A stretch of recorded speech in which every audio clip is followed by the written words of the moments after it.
Para que possamos compreender definitivamente a gênese e função do lactato formado nas fibras musculares durante o exercício de endurance, parece interessante revisitarmos a história, que também revela como a ciência avança de acordo com o método científico, mas também segundo interpretações realizadas em contextos que se modificam ao longo do tempo. Muito bem, a compreensão contemporânea do lactato no exercício físico é resultado de mais de um século de avanços conceituais, revisões experimentais e um grande refinamento bioquímico. Se trata de um percurso exemplar de como a ciência progride. Hipóteses iniciais, fortemente condicionadas por limitações metodológicas, acabam dando lugar a modelos mais integrativos à medida que novas técnicas permitem observar o fenômeno em escalas celulares, subcelulares e sistêmicas. No início do século XX, os trabalhos clássicos de Fletcher e Hopkins, em torno de 1907, demonstraram que o lactato se acumulava em músculos estimulados sob condições anaeróbicas e desaparecia quando esses mesmos músculos eram expostos ao oxigênio.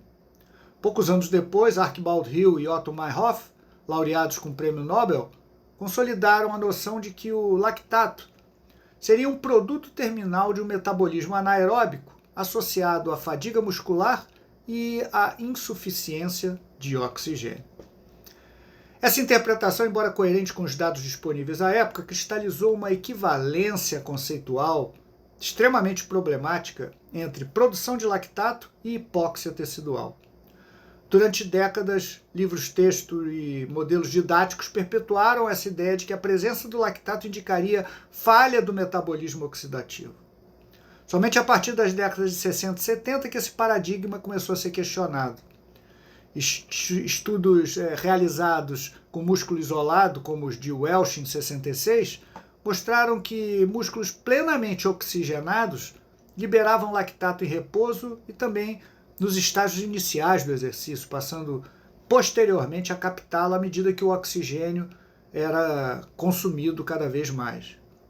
Paralelamente, técnicas como fluorometria de NADH, criomicroscopia de mioglobina e mais tarde a espectroscopia por ressonância magnética demonstraram que a pressão parcial de oxigênio intracelular permanecia acima do limiar crítico mitocondrial mesmo em intensidades elevadas de exercício. Esses achados abriram caminho para a noção de glicólise aeróbica, isso é, produção de lactato na presença de oxigênio suficiente para sustentar a fosforilação oxidativa. Do ponto de vista fisiológico, se tornou claro que o consumo de oxigênio do músculo esquelético aumenta de forma aproximadamente proporcional à intensidade do exercício, refletindo o crescimento da demanda por ATP. Esse aumento do VO2 ocorre em paralelo a uma elevação do fluxo glicolítico. À medida que a taxa de glicogenólise e glicólise se acelera, a produção de piruvato excede momentaneamente a capacidade do complexo piruvato desidrogenase e também do ciclo de Krebs de processar todo esse carbono gerado. Nesse contexto, a reação catalisada pela lactato desidrogenase assume um papel central, convertendo piruvato em lactato com a oxidação concomitante de NADH em NAD-livre. Olha, esse ponto é crucial do ponto de vista bioquímico. A reação da lactato desidrogenase apresenta constante de equilíbrio fortemente deslocada em direção à formação de lactato, especialmente no citosol muscular, onde predominam isoformas da enzima com uma alta afinidade pelo piruvato. Ao regenerar NAD-livre, o lactato garante a continuidade da glicólise, permitindo que a etapa catalisada pela gliceraldeído 3-fosfato desidrogenase prossiga mesmo sob altas taxas de fluxo metabólico.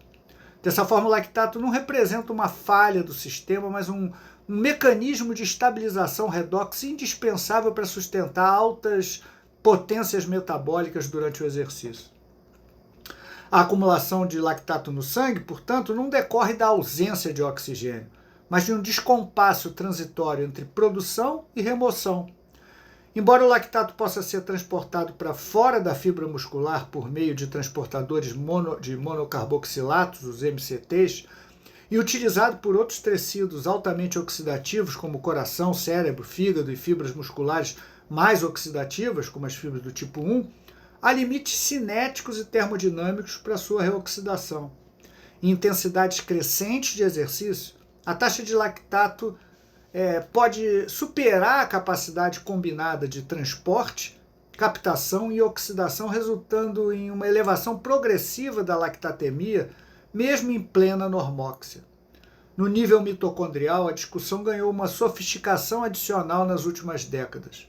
Os trabalhos pioneiros de Brooks, a partir dos anos 80, introduziram o conceito de lançadeira de lactato, propondo que o lactato atua como um elo funcional entre o metabolismo glicolítico e oxidativo, tanto entre células quanto dentro da própria célula. Evidências experimentais apontaram para a existência de transportadores de lactato associados à membrana mitocondrial e para a possibilidade de oxidação mitocondrial do lactato após sua conversão a piruvato. Revisões críticas mais recentes, como a de Glantz e Kane, refinaram um pouco esse modelo, nada definitivo, claro, mas demonstraram que a oxidação direta do lactato no interior da matriz mitocondrial pode ser termodinamicamente difícil. Segundo essa interpretação, o lactato permaneceria em quase equilíbrio com o piruvato no citosol e o carbono efetivamente oxidado na mitocôndria entraria majoritariamente sob a forma de piruvato, com a transferência de equivalentes redutores sendo mediada por lançadeiras como a malato-aspartato e a glicerol 3-fosfato. O lactato, nesse cenário, ocupa uma posição um passo atrás do piruvato. É um reservatório metabólico e redox que pode ser rapidamente reconvertido, mas cuja oxidação pode se tornar limitante quando a intensidade do exercício impõe fluxos extremos ao sistema. Essa síntese histórica e fisiológica evidencia que o lactato deve ser compreendido como um intermediário central do metabolismo energético e não como um produto, um subproduto indesejado. Sua formação acompanha o aumento do consumo de oxigênio, sustenta a glicólise por meio do controle do estado redox citosólico e integra, por mecanismos de transporte e sinalização, diferentes tecidos e compartimentos celulares. A elevação do lactato sanguíneo durante o exercício reflete, portanto, não a ausência de oxigênio, mas os limites dinâmicos de um sistema altamente integrado, operando próximo de sua capacidade máxima.